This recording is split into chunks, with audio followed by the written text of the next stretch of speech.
Good morning, class. As we continue our study into the Vietnam War, today we'll be watching a documentary about the story of three brothers and their fight in this war. Now, please do not be asleep or be on your phones as we watch this film.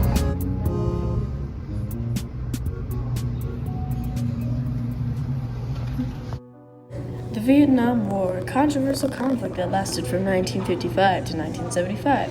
During this time, the United States military drafted 2.2 million American men out of an eligible pool of 27 million. Although only 25% of the military force in the combat zones were draftees, the system of conscription caused many young American men to be sent to fight in the Vietnam against their will. The draft was conducted through a lottery system that was based on birth dates. The lottery was held annually and determined which young man would be drafted into the military service. Those who were drafted were required to serve for 2 years in active duty and 1 year in reserve duty. The draft was highly controversial and sparked protests across the country. Many young men who were drafted chose to flee to Canada or to go into hiding rather than fight in Vietnam. The draft ended in 1973 when President Nixon signed legislation ending conscription and moving to an all-volunteer military.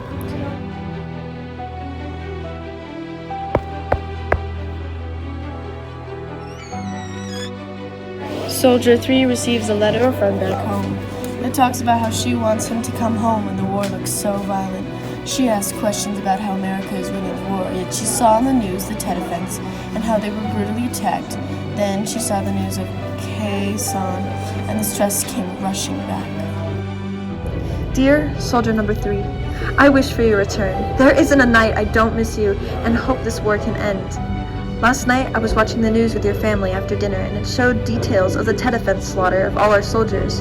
What happened? How could America be winning if we lose so many soldiers in one day? It doesn't make sense.